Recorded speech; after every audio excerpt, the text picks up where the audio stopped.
दोस्तों, आज के इस वीडियो में हम जानेंगे कि जन्नत की क्षेत्रफल और जनसंख्या कितनी है। हमें इस बात का पता करना है कि मुसलमान जिस जन्नत में जाने के लिए पूरी दुनिया को जहन्नम बनाने पर आमादा हैं, आखिर वह जन्नत कितनी बड़ी है और उसका आकार कैसा है, अर्थात आयताकार, वर्गाकार या फिर वृत्ताकार इत्यादि। विश्व के सभी धर्म आत्मा को अमर मानते हैं और यह भी मानते हैं कि जीवन भर मनुष्य जो भी भले बुरे कर्म करता है, मृत्यु के बाद उसकी आत्मा को उन कर्मों का फल भोगना पड़ता है। लेकिन कुरान और हदीसों यानी इस्लाम में जन्नत के लिए शुभ कर्म करने की कोई ज़रूरत नहीं है, बल्कि जन्नत पाने के लिए जिहाद करना पड़ता है। इसलिए जन्नत के प्रलोभन में आकर मुसलमान जिहादी बन जाते हैं, क्योंकि हदीसों में जिहादियों के लिए जन्नत में विशेष और अतिरिक्त सुविधाओं का प्रावधान है। इसी जन्नत के लालच में आज जिहादी आतंकवादी रोज सैकड़ों निर्दोष लोगों की हत्या कर रहे हैं। तो आइए जन्नत का क्षेत्रफल ज्ञात किया जाए। सैदुल खदरी ने कहा कि रसूल ने बताया है कि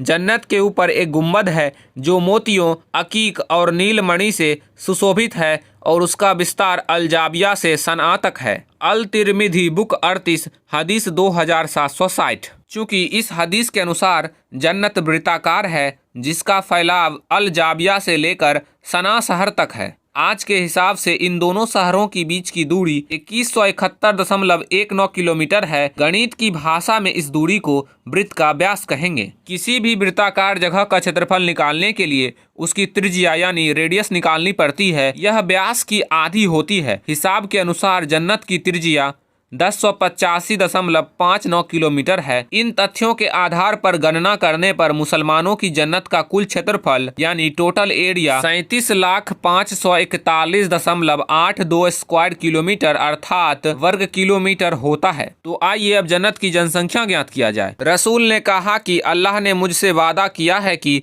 मेरी उम्मत के 70,000 मुसलमान लोग जन्नत में जाएंगे और उनसे उनके कर्मों का कोई हिसाब नहीं लिया जाएगा। सुनान इब्न मजह बुक 37 हदीस 4426। रसूल ने बताया कि जन्नत वासियों को छोटे इनाम में 80,000 सेवक और हर एक को 72 औरतें मिलेंगी। अल तिरमिदी वॉल्यूम 4 चैप्टर 21 हदीस 2562। इन दोनों हदीसों में दिए गए तथ्यों के आधार पर जन्नत की वर्गीकृत जनसंख्या इस प्रकार है। पहला जिहादी पुरुष 70,000, दूसरा सेवक यानी गिलमा 80,000 और तीसरा हुरे यानी वेश्याएं 70,000 गुना 72 बराबर 5,40,000। इससे साफ पता चलता है कि जन्नत की क्षमता केवल 70,000 मुस्लिमों की है तथा 70,000 जन्नतियों को छोड़कर बाकी गिलमा और हुरे रहेंगे। अर्थात कयामत में दुनिया में उपस्थित करोड़ों जिहादियों में से सिर्फ 70,000 ही जन्नत जाएंगे, बाकी सब कब्र में ही सरेंगे। क्योंकि जब अल्लाह ने 70,000 की सीमा निर्धारित कर दी है तो उससे अधिक किसी का जन्नत जाने का सवाल ही नहीं उठता।